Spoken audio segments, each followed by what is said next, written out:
สาวโอ้โอ้ปากตาเลยแค่ไหวมามึงนี่โอ้ยคำเงินมาเพราะว่าคุณมีสั่งคุณรวยเพิ่มอ๋อ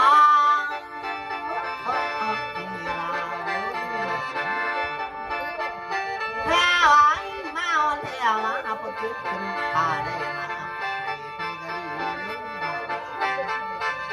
แค่ว่าอีบนสิดีบ่ละข่าวให้ว่าบ่ค่อย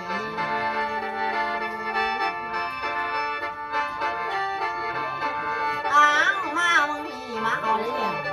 ยับเป็นผู้ในเนาฉันเป็นโตในปากเป็นปากความโตบ่เอาเลยโอ้ยเขาลืมแล้วซะแล้วกินใจทั้งหา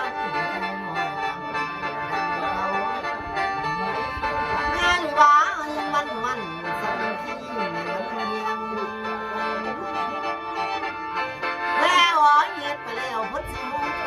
พาดอกจานแล้วอีพ้นสิบ้านก็หมดดอกไปใส่น้ำน้ำจะมือเก่าอยู่บ่แล้วเหยียดไปแล้วคำตัวนี้ถึงต่อท่านเขาติดคอใครอะไรยาสูบถ้าร้องรับติดงอดบัลลังก์เวลาหอมบอกให้มาวันหอมหอมบอกให้มาวันหอมบอกให้มาวันหอมท่านหอมรอท่านเขา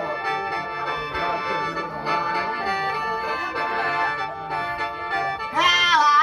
ไปแล้วให้คนดีมือนี้จังถือดีมือมันบ่แม่นยาสุกตกทำต่อยจะน้อยจะพูดได้เนี่ยแม่ว่าเงียบไปแล้วขันมะนาวบ่ยังขันมะลังบ่แล้วขันมะตกกินเอาขันจับแค่ไปรู้แม่ว่าเงียบไปแล้วให้คนดีเสนออ้าวให้ว่าบ่ค่อยมีแม่ว่าเงียบไปแล้วคนนี้ไหวไปน้ำเกลือบ่โอ้ย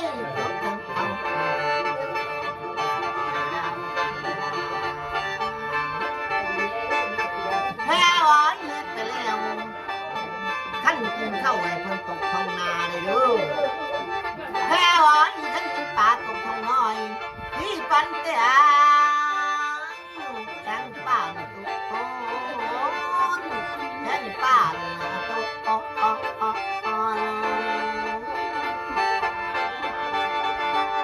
แค่ว่าเงียบไปแล้วยาสุไปน้ำผีเจ้าจะมีน้ำพันได้เลยห้ามเด้อเรื่องบ่มีเจ้าอย่าหาละเรื่องบ่มาแต่อย่าซื้อ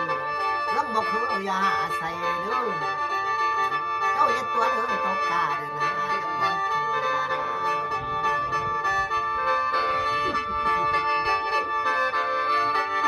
อีแม่อ๋อยมามื้อนี้หอมดอกจิกมาวังหอมดอกอังมาวังกันหอมดอกคันเขาคือสิเอาดอกอื่นเด้เงียบไปแล้วเจ็บน้ำหลังน้ำหนาเจ็บน้ำแข้งน้ำขาต้องตายคอยว่าขันที่เดือดที่ตายคนเดือดคนจนตายเหรอเมื่อเด้อขันฟังดีบ่อยส้นตารางเราปีเป้าบ่อยต่อตารางเฮือนมาอย่างเด้มาอดแล้วช่างมาเว้าขอเกี่ยงองนี้จะมาเงินจะดีเมื่อเด้อมาแล้วโอ้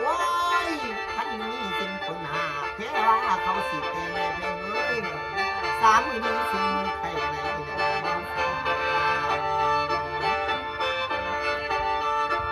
แพ้วันเมื่อแล้วตกปีกินปีสิมามองให้พอทำไมท่านความเจ็บรู้กายไม่ขอให้พักผ่อนเลยดูแอน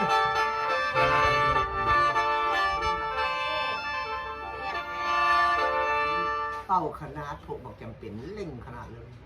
เล่งขนาดเนาะโอเค